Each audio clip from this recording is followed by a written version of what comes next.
Shortcuts. Coucou les coquinous, Shortcuts, hein, petit format, très rapide, très court. Et aujourd'hui, dans Shortcuts, Godzilla, Godzilla. Alors c'est Godzilla, Gangster and Goliath. Tu vois le truc, Gangster and Goliath. Où est le rapport? Où est le rapport, tu vas me dire? Mais en fait, c'est vachement intéressant. C'est plus intéressant que comme ça. Bref. Donc c'est scénarisé par John Lehman, le papa de Tony Chu, détective cannibale. C'est un truc de dingue, moitié barré, vraiment sympa. Et donc illustré avec brio, on peut le dire, hein. Et surtout avec Alberto Porticelli qui a bossé pour DC, qui a bossé sur du Batman, sur du Green Lantern, il a fait Soldat Inconnu, il a fait du Animal Man. Enfin bref, il a fait plein de trucs. Il a fait plein de trucs et il se démarre plutôt pas mal. De quoi s'agit-il? De quoi s'agit-il? Godzilla, Gangster and Goliath, paru chez Vestron, nous raconte l'histoire du lieutenant Makoto Sato, qui est pas bien. Alors c'est un lieutenant de police hein, dans la ville de Tokyo, qui s'est mis à dos un des plus grands syndicats du crime de l'époque, de ce moment-là. Hein. Donc le syndicat du crime dirigé par un certain Takahashi.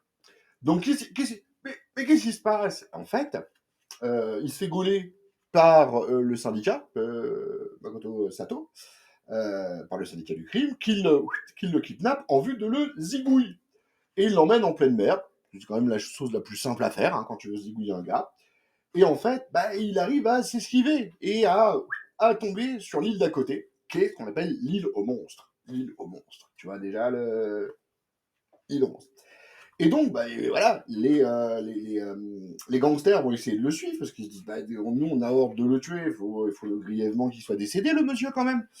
Et donc, ils vont le suivre sur cette île. Et sur cette île, je vous le donne, Émile, il y a quoi? Il y a les Godzilla, les Mothra, les Gundora, tous les trucs, les kaiju. Ils sont tous là. Alors au début, tu comprends pas. Enfin, moi, je comprenais pas. Parce que merde, des kaijus au même endroit, ça doit se friter tout le temps, machin. Là, ils sont sur une île relativement restreinte, pas bien balèze ici. Mais qu'est-ce qui se passe-t-il alors? Qu'est-ce que c'est que ce bordel? Bon, déjà, les gangsters, ils sont un tout petit peu fumés la gueule. Léger, hein, pas tous, hein, mais quand même. Ils en prennent pour leur gueule.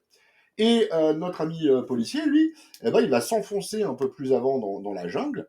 Et il va découvrir pourquoi tous ces monstres sont ici à cet endroit-là. En fait, il y a une espèce de culte qui est là et qui est arrivé, et ça je ne vous spoile pas, hein, qui est arrivé à plus ou moins contrôler la colère des monstres, plus ou moins.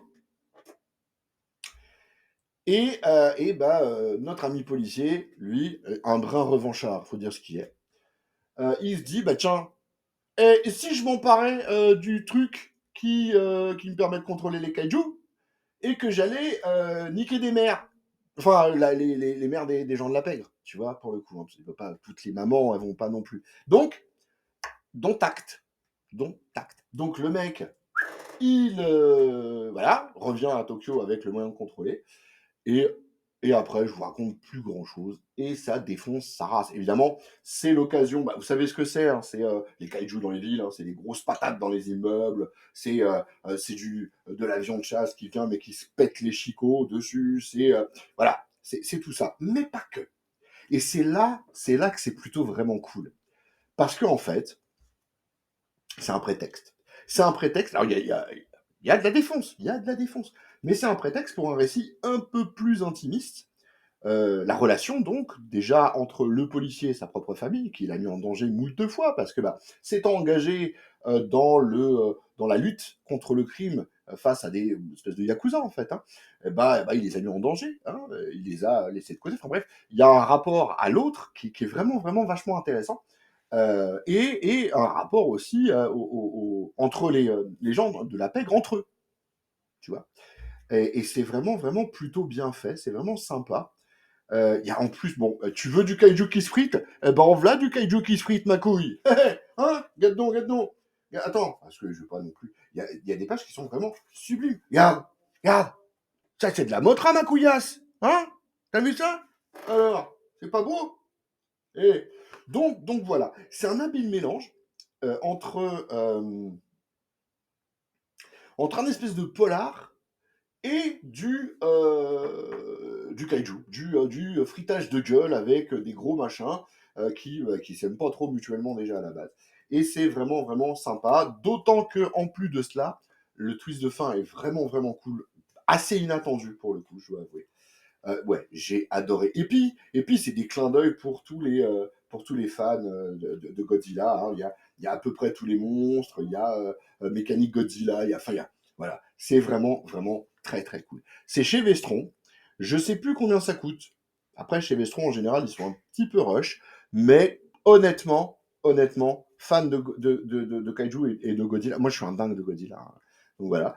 En plus, il y a une petite galerie de couverture, en fait, à la fin, à la fin, où tu vas avoir du Jeff Darrow, tu vas avoir du Stokoway, hein, tu vas avoir du Dan de Breton, enfin voilà, ça va, j'ai envie de dire ça va.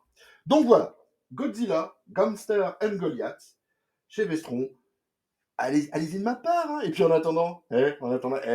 bisous, des bisous, des bisous.